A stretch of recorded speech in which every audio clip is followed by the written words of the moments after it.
Why do international schools charge a bit more than normal schoolings? International స్కూల్లో ఎందుకు అంత ఎక్కువ ఛార్జ్ చేస్తున్నారంటే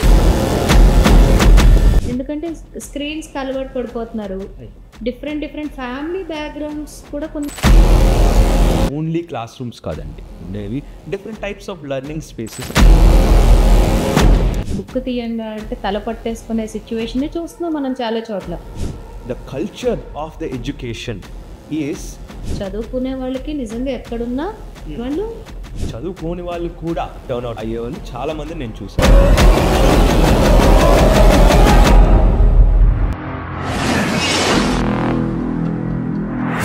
నమస్తే సార్. నమస్తే ma'am. Thank you for always accepting me and choosing me for your schools. It's always my honor, ma'am. Thank you so much for being here. I'm really happy to see you here. Thank you, sir. Thank you. Sir, international schools అనేటప్పటికీ fee structures కూడా అలానే ఉంటాయి. ప్రతి పేరెంట్కి కూడా specification ఉంటుంది sir. కొంతమంది ground చూసుకుంటారు, కొంతమంది ఎడ్యుకేషన్ చూసుకుంటారు, కొంతమంది ఆల్రౌండ్ డెవలప్మెంట్ చూసుకుంటారు. ఇవి నార్మల్ స్కూల్స్లో కూడా జరుగుతాయా జరగవు అన్న కాన్సెప్ట్ పక్కకు పెడితే why do international schools charge a bit more than normal schoolings? I have this doubt from long time because campus structures కూడా ఇప్పుడు మన లోకల్లో ఆంధ్రప్రదేశ్ హైదరాబాద్లో ఇక్కడ ఎటు చూసుకుంటే క్యాంపస్ స్ట్రక్చర్స్ కూడా ఒక నార్మల్ స్కూల్కి ఒక ఇంటర్నేషనల్ స్కూల్కి మేజర్ డిఫరెన్సెస్ అయితే ఏమీ కనపడవు సార్. ఒక గ్రౌండ్ ఎలిమెంట్ నాకు కనబడుతుంది.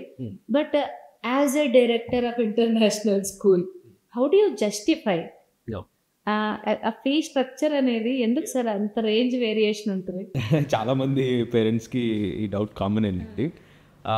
ఆబ్వియస్లీ ఎవిడెంట్ టాంజిబుల్ డిఫరెన్సెస్ అనేవి యాక్చువల్గా ఇన్ఫ్రాస్ట్రక్చర్, గ్రౌండ్స్, లెర్నింగ్ స్పేసెస్ అని, అంటే ఓన్లీ క్లాస్ రూమ్స్ కాదండి, ఉండేవి different types of learning spaces ఉంటాయి. అంటే లైబ్రరీ కావచ్చు, రోబోటిక్స్ కావచ్చు, మ్యూజిక్ కావచ్చు, whatever it is, those are all again ఇన్ఫ్రాస్ట్రక్చర్లోనే వస్తాయి. What I want to identify, ఒక్కటి మాత్రం ఇంటాంజిబుల్గా కొంచెం ఉంటుందండి, అంటే కంటికి కనిపించదు. ఇదేంటో నేను చెప్తాను. నాకు ఒక స్టూడెంట్ వచ్చారండి అడ్మిషన్కి.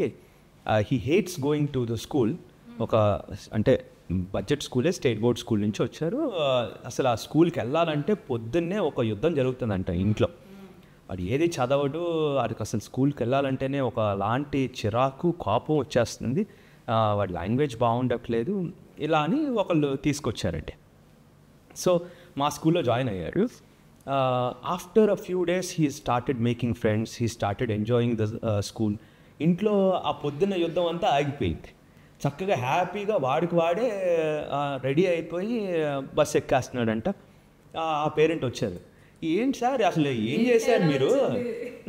చేశారు మీరు, ఇదివరకు అసలు మాకు తలప్రాణం తొక్కొచ్చేది పొద్దున్నే వీడిని రెడీ చేయాలంటే, ఇప్పుడు మాత్రం వాడికి వాడే లేచిపోయి వాడికి వాడే రెడీ అయిపోయి స్వతహా బ్యాగ్ పెట్టేసుకుని హ్యాపీగా వస్తున్నాడు, హ్యాపీగా వెళ్తున్నాడు, హ్యాపీగా వచ్చేస్తున్నాడు.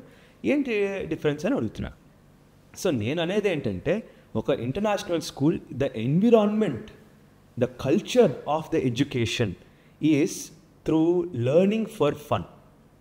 అంటే క్లాస్ రూమ్లో యాక్టివిటీ బేస్డ్ లెర్నింగ్ కానీ, ప్రాజెక్ట్ బేస్డ్ లెర్నింగ్ కానీ వాడు ఎంజాయ్ చేస్తూ వాడు నేర్చుకుంటాడు. నెక్స్ట్ వాడికి ఎలాగ చెప్పాలి, there are 2 different types of learners ఉంటారండి. ఒకరికి చెప్తే అర్థమయ్యేది ఒకడు, చేస్తే అర్థమయ్యేది కొంతమందికి. ఆల్మోస్ట్ 50% వెళ్ళే ఉంటారు. యూజువల్గా నార్మల్ స్కూల్స్లో నేను చూసింది ఏంటంటే ఇన్ఫర్మేటివ్ బేస్డ్ టీచింగ్. అది ఎవరికి ఉంటుంది అంటే, చెప్పింది విని అర్థం చేసుకునే వాళ్ళకి బాగా సెట్ అవుతుంది. అలా వెళ్ళిపోతుంది. వాళ్ళు ఎలాగైనా వాళ్ళు అర్థం చేసేసుకుంటారు. మిగిలిన వాళ్ళకి ఏం అర్థం కాదు, వాళ్ళకి ఇంకా ఆ టాపిక్ అంటే చిరాకు వచ్చేస్తుంది. నాకు ఎలాగో అర్థం కావట్లేదు కాబట్టి పక్కనోనికి వెళ్తాడు. ఈ బిహేవియరల్ ఇష్యూస్ ఎక్కువ అయిపోతూ ఉంటాయి. Then because is not able to understand, మనం ఏదైనా ఫోర్స్ చేస్తే వాడికి కోపం వచ్చేస్తుంది, చిరాకు వచ్చేస్తుంది. Then he gradually develops hatred towards education. So దీనివల్ల కొంతమంది స్టూడెంట్స్ బాగా బ్రైట్ స్టూడెంట్స్ అంటారు, కొంతమందిని టల్లర్స్ అని, లేకపోతే స్లో లెర్నర్స్ అని, వివిధ వాట్ ఎవర్ నేమ్స్. ఈ గ్యాప్ ఎక్కువ పెరిగిపోవడం కారణం ఏంటంటే we are focusing on single line of teaching. Which is informative based teaching. కానీ ఒక ఇంటర్నేషనల్ స్కూల్లో they do teaching in various different methods. ఒకటి కైనెస్థెటిక్ అవ్వచ్చు, అంటే చేయిస్తూ నేర్పించడం కానీ, చెప్పిస్తూ నేర్పించడం కానీ, లేకపోతే వాళ్ళతో సెమినార్స్ ఇప్పిస్తూ నేర్పించడం కానీ, various different ways of learning ఉంటుంది. దానివల్ల ఏమవుతుందంటే ఈ స్టూడెంట్ ఏదైతే నేను చెప్పాను ఇందాక, హీఈస్ అ కైనెస్థెటిక్ లెర్నర్, అంటే చేస్తూ నేర్చుకునే లెర్నర్ వాడు. ఎప్పుడైతే వాడి చేత ప్రాజెక్ట్స్ చేయించామో హీఈస్ ఎక్స్ట్రీమ్లీ ఇంట్రెస్టెడ్. నేను ఈరోజు అది చేయాలనుకుంటూ వస్తూ ఉంటాడు. So that's why he is also learning the topics up.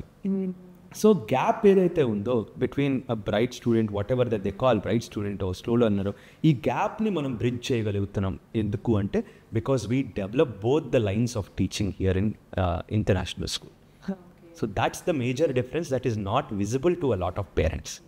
So I think international స్కూల్లో ఎందుకు అంత ఎక్కువ చార్జ్ చేస్తున్నారంటే we focus a lot on designing the teaching lesson plan. We focus a lot on training the teachers in the right methodologies. ఇవన్నీ ఫోకస్కి కొంచెం time పడుతుంది. It's not just Q&A. Yes.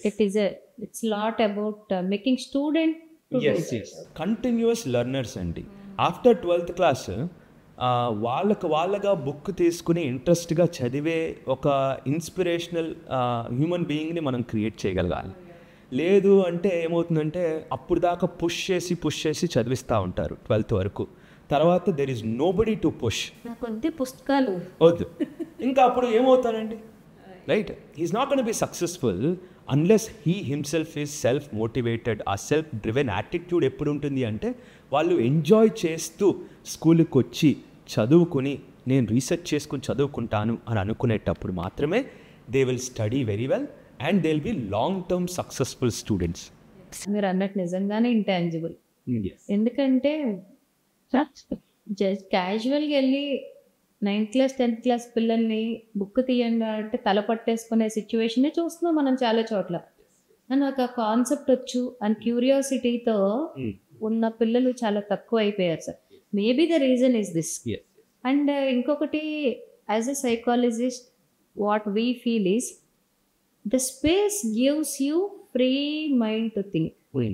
అంటే concession ఉన్న చోట ఆలోచనలు కూడా రావంట సార్. అందుకే మేము ఎవరైనా మా దగ్గర స్ట్రెస్లో ఉన్న వాళ్ళు ఎవరైనా వస్తేనే కొంచెం నేచర్ దగ్గరగా వెళ్ళమనడం, కొంచెం సిటీ బయటకు వెళ్ళండి అని చెప్పడం, ఇలాంటివన్నీ చెప్తూ ఉంటాం. Maybe in international schools that is also. And మీరు అన్నట్టు చదువుకునే వాళ్ళకి ఎక్కడైనా ఒకటే. అండ్ మేబీ ఇది చూసే పేరెంట్స్ కూడా దీన్ని తప్పుగా అర్థం చేసుకోకూడదు.